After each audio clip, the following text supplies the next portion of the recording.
Most radio folks can relate to the WKRP theme song. Got tired of packing and unpacking, town to town, up and down the dial.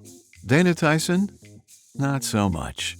That's because Dana has been hosting the morning show on Houston's KODA for 30-plus years.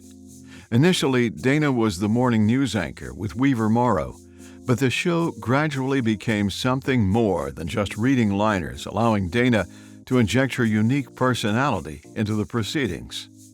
Dana was on hand when the station was relaunched as Sunny 99.1, the market leader that it is today. She was also there when the station began playing all Christmas music throughout the holiday season and before. In the words of Culture Map columnist Ken Hoffman, Dana has done more for Christmas than Santa Claus. Dana has also established a long tradition of community service, working with a number of nonprofit organizations, including the Star of Hope and the 100 Club.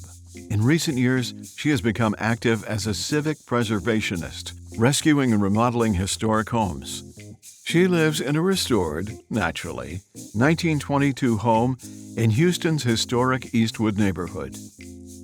And today, the Texas Radio Hall of Fame welcomes her to our home. Please welcome Dana Tyson to the Texas Radio Hall of Fame.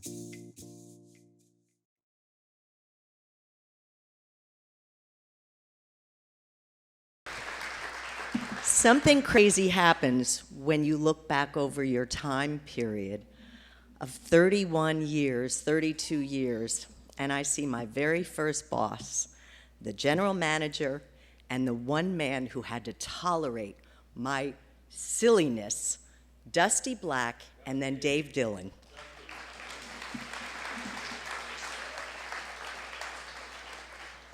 How Dave tolerated me is beyond. It was my husband, Bob, who said, we met each other on Wall Street. We were both stockbrokers, and he said, you need to do radio. And I said, I don't want to do radio. But I did. And I called as Coda was changing. I had worked at a Sunny in California. Coda changed. I called Dave Dillon. He was from, where are you from, Dave? Philadelphia. And I was a New Yorker. And he said, well, this is kind of the interview. What slot do you want? I knew nothing about radio. I said, I don't know. I heard the morning show's good. And he said, I just hired a guy named Weaver Morrow. Listen to him. So Bob and I are lying in bed one morning listening to Weaver, and I go, he sounds so handsome. I think he'll be great. I want to work with Weaver. And so I came in, and Weaver did have me in a little studio, and I'll never forget, every morning, Weaver would talk about Barilla pasta. It was his one client, Barilla pasta. And I one time said, out of character, because I wasn't supposed to speak to him other than the news, Weaver, doesn't your wife make anything other than Barilla pasta? And it was a sales manager that said, and Dave, I don't know what you thought about it, you need to let her talk a little bit more. Maybe it might work. And from then on, and I swear, there was a period of time where Weaver was trying to stop. Any of you guys ever try to stop smoking? Day 7, you're a monster.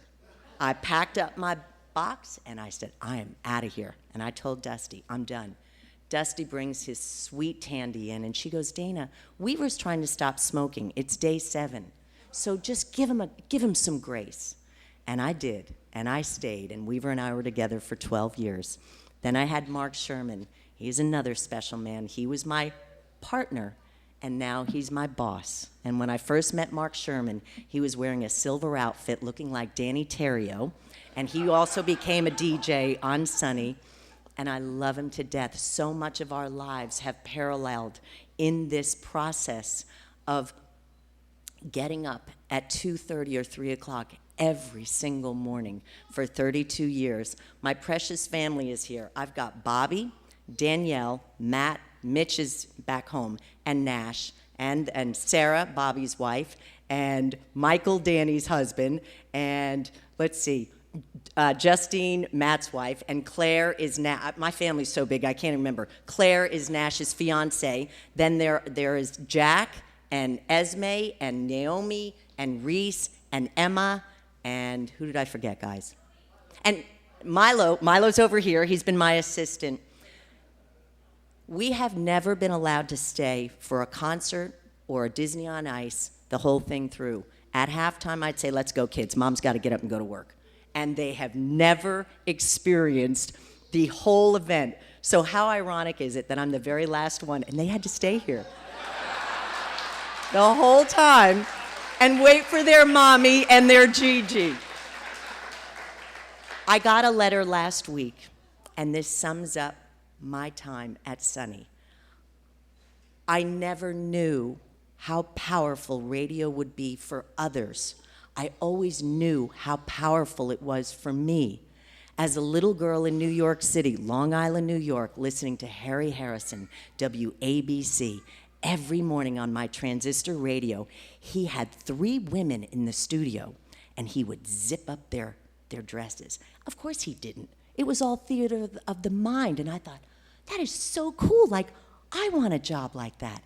It never left my mind how fun, influential, and powerful radio was. So when Bob said, you need to get into radio, and I persevered all these years, I get this beautiful letter from a listener. This is what he sent me. I don't know if you can see that. It's an old picture of Weaver and I, and we signed it for him. And he said to me, Dana, my wife and I live off Kirkendall, retired special needs teachers totaling 60 years at Klein ISD. I was blessed to have met you and Weaver at a Kroger 20 or 30 years ago. We are now 81 and 82 years old. We talked a lot with you on the radio, found this picture and wanted you to have it. Those were the good old days. Still doing an A+ job, Dana. God bless, Steve Snow. Gone but not forgotten. So, radio will never go away. Radio is powerful. And I thank all of you. I was always so intimidated of my Houston radio people because I'm just a New Yorker. I always wanted to be a Houstonian or a Texan. And guess what? Now I can go back to New York, not that I would, and say, but I'm in the Texas Broadcasting Hall of Fame. So thank you all so much. I truly appreciate it. Doug, thank you.